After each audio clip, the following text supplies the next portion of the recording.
రోజు జనవరి 18 నందమూరి తారక రామారావు గారు పరమపదించినటువంటి రోజు. నందమూరి తారక రామారావు గారు అన్నది ఒక వ్యక్తి కాదు, ఒక ప్రభంజనం.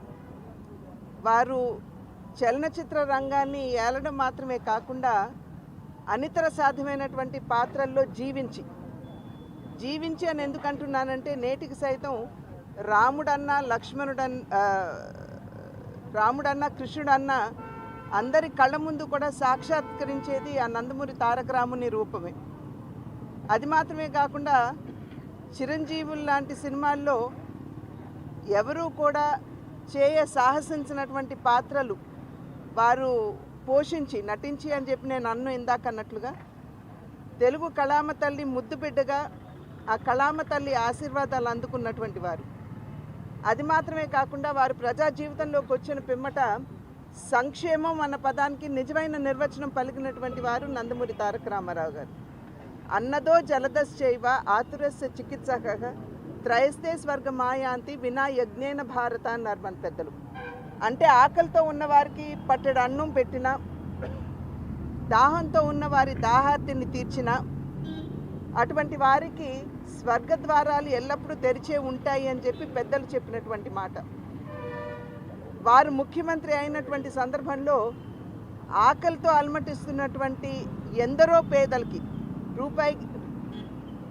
₹2కే కిలో బియ్యాన్ని ప్రవేశపెట్టి, అదేవిధంగా దాహార్తితో అలమటిస్తున్నటువంటి రాయలసీమకి హంద్రీనీవా, గాలేరు నగరి, తెలుగు గంగ వంటి ప్రాజెక్టులు అందించి అక్కడ ఆ ప్రాంతంలో వారి దాహార్తిని తీర్చుతూ, ప్రత్యేకించి మహిళల యొక్క అభివృద్ధిపై ప్రత్యేకమైనటువంటి దృష్టి సారించి ఆస్తిలో సమాన హక్కు, అదేవిధంగా ఒక ప్రత్యేకమైనటువంటి విశ్వవిద్యాలయం, మరి వైద్యం చూసుకున్నట్లయితే ఎన్టీఆర్ హెల్త్ యూనివర్సిటీని వారు స్థాపిస్తూ వారు మెడికల్ ఎడ్యుకేషన్ ఏదైతే ఉందో, వైద్య విద్య ఏదైతే ఉందో దాన్ని క్రమబద్ధీకరించడం, ఇవన్నీ కూడా ఇవి కొన్ని మాత్రమే నేను చెప్తున్నాను.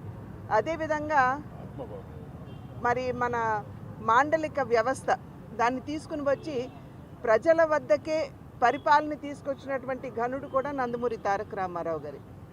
ఇవాళ తెలుగువారు ఆత్మగౌరవంతో తల ఎత్తుకోగలుగుతున్నారంటే ఎందరో మహానుభావులు, వారితో పాటుగా నందమూరి తారక రామారావు గారు కూడా ప్రధానం అని చెప్పి మనం అందరం కూడా గుర్తించాలి.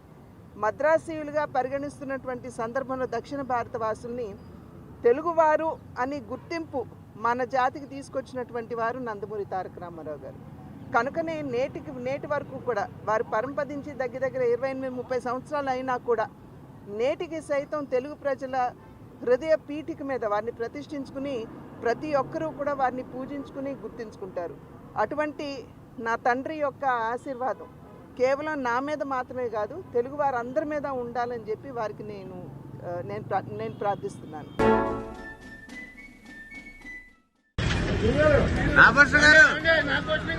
తప్పండి.